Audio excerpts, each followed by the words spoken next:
The Jimmy Olsen Radio Network. Spinal adjustments provided by Dr. Chad Rolfson. The Spinal Tuning Chiropractic Center is a Des Moines area low flat fee per month unlimited chiropractic care practice. When life happens, just adjust. Schedule today at spinaltuning.com.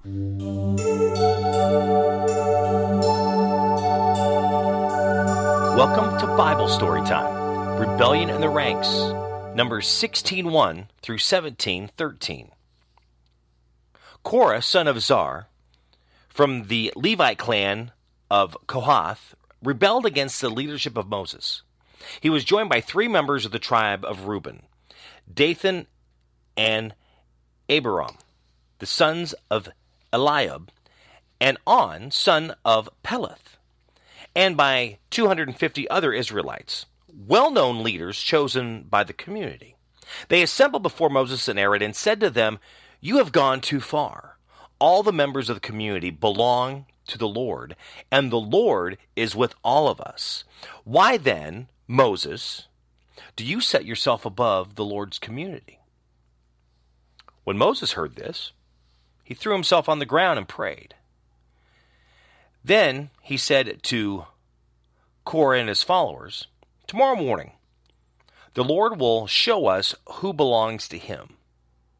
He will let the one who belongs to him, that is, the one he has chosen, approach him at the altar. Tomorrow morning, you and your followers take fire pans, put live coals and incense on them, and take them to the altar.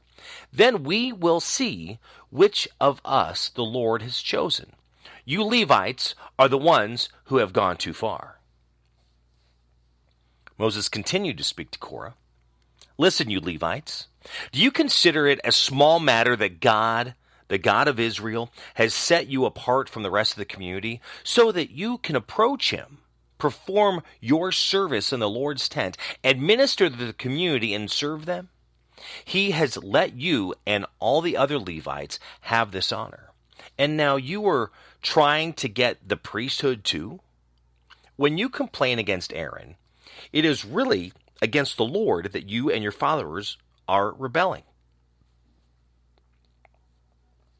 Then Moses sent for Dathan and Abiram, but they said, "We will not come. It is enough that you have brought us out of the fertile land of Egypt to kill us here in the wilderness. Do you also have to lord over us? You certainly have not brought us into a fertile land or given us fields and vineyards as our possessions, and now you are trying to deceive us. We will not come." Moses became angry and said to the Lord, "Do not accept any offerings these men bring. I have not wronged any of them. I have not even taken one of their donkeys."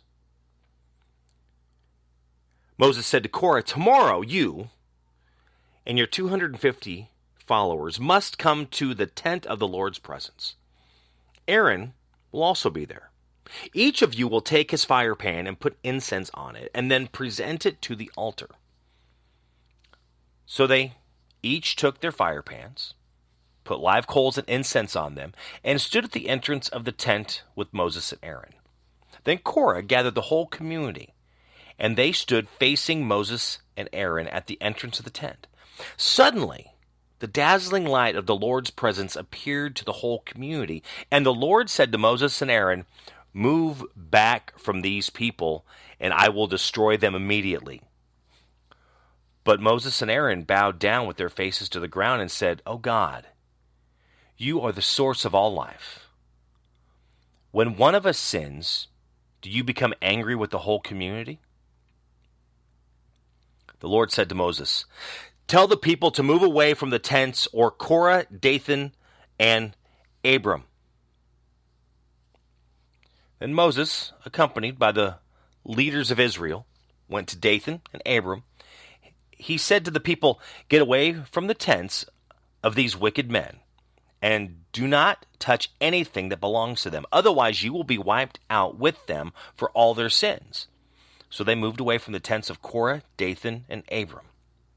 Dathan and Abiram came out and were standing at the entrance of their tents with their wives and children. Moses said to the people, "This is how you will know the Lord has sent me to do all these things, and that it is not by my own choice that I have done them. If these men die of natural death, wiped out without some punishment from God, then the Lord did not send me. But if the Lord does something unheard of, and the earth opens up and swallows them with all they own, so that they go down alive to the world of the dead, you will know that these men have rejected the Lord. As soon as he had finished speaking, the ground under Dathan and Abiram split open and swallowed them and their families, together with all of Korah's followers and their possessions. So they went down alive to the world of the dead with their possessions. The earth closed over them, and they vanished.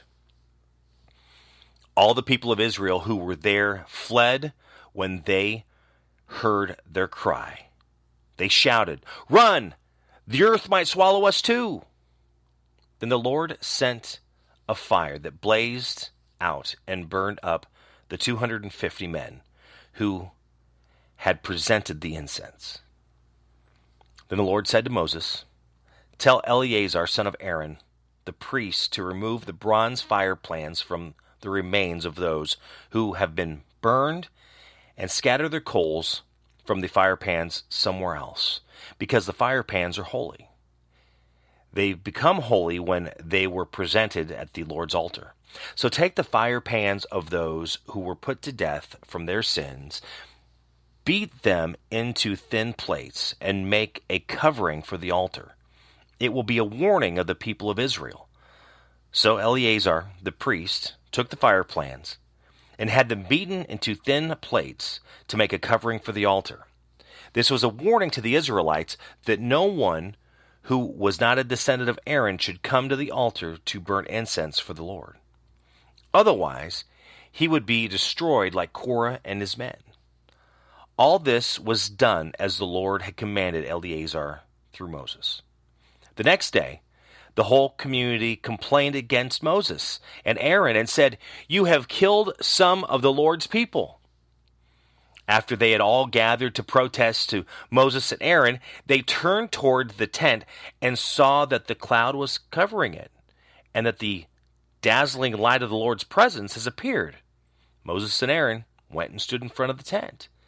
And the Lord said to Moses, "Move back from these people, and I will destroy them on the spot." The two of them bowed down with their faces to the ground. And Moses said to Aaron, "Take your fire pan, put live coals from the altar in it, and put some incense on the coals. Then hurry with it to the people and perform a ritual of purification on them. Hurry! The Lord's anger has broken out, and an epidemic has already begun." Aaron obeyed, took his fire pan, and ran into the middle of the assembled people. When he saw that the plague had already begun, he put the incense on the coals and performed the ritual of purification for the people. This stopped the plague, and he was left standing between the living and the dead. The number of people who died was 14,700, not counting those who died in Korah's rebellion when the plague had stopped. Aaron returned to Moses at the entrance of the tent. The Lord said to Moses, "Tell the people of Israel to give you 12 walking sticks, one from the leader of each tribe.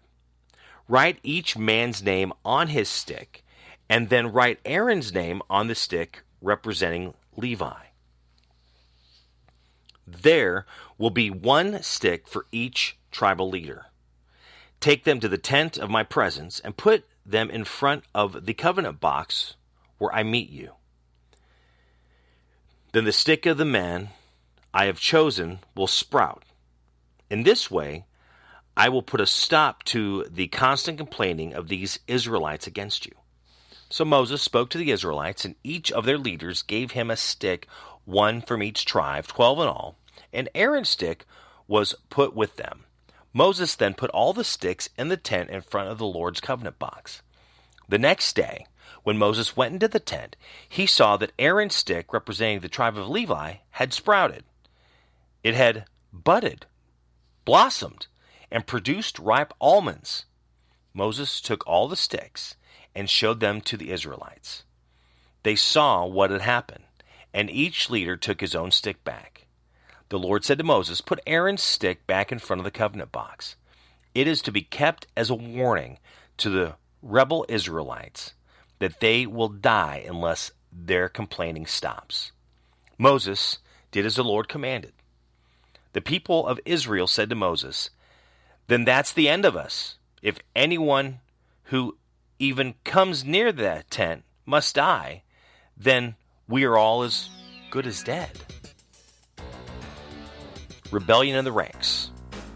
Number 16, 17 through 13.